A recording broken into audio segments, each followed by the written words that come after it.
అందరికీ నమస్కారం అండి. జనవరిలో మనకి 2025లో ఫస్ట్ నెల కదండీ!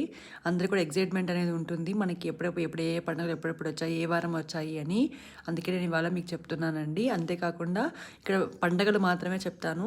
ఏ రోజు ఏ శుభకార్యాలకు మంచిదనేది ఒక పెద్ద వీడియో చేశాను. ఆ లింక్ అనేది మీకు రిలేటెడ్ వీడియోలో ఇస్తాను. అక్కడ మీరు క్లిక్ చేశారనుకో డైరెక్ట్‌గా దాంట్లోకి వెళ్ళిపోతారు. అయితే పండుగలు చెప్తానండి. మనకు 1వ తేదీ బుధవారం వచ్చి new year English new year వచ్చింది. 5వ తేదీ రమణ మహర్షి గారి జయంతి. 10వ తేదీ మనకి ముక్కోటి ఏకాదశి. శుక్రవారం వచ్చింది వైకుంఠ ఏకాదశి అనేది.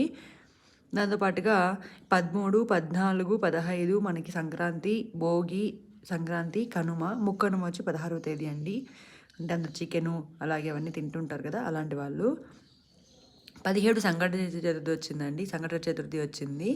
18వ తేదీ త్యాగరాజ జయంతి. అలాగే 19 మనకు తిరుమల వైకుంఠ ప్రాప్తి, అది మనకి ప్రాప్తి అని ఉంటుంది కదండి దర్శనానికి. వైకుంఠ దర్శనం ఇదైతే క్లోజ్ అయిపోతుందనమాట. ఆ తర్వాత 20వ తేదీ త్రిశోస్తకములు. ఆ తర్వాత 23వ తేదీ సుభాష్ చంద్రబోస్ గారి జయంతి వస్తుంది. మనకి తర్వాత శ్రవణ కార్తె ప్రారంభమవుతుంది. 25 ఏకాదశి వస్తుంది. 26 రిపబ్లిక్ డే అండి. దాంతోపాటుగా 29 మనకు చొల్లంగి అమావాస్య, 27 మాస శివరాత్రి.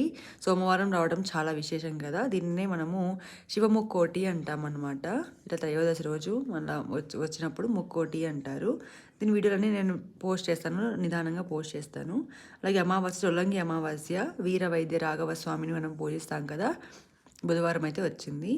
ఇక గాంధీజీ గారి వర్ధంతి, చనిపోయిన రోజు.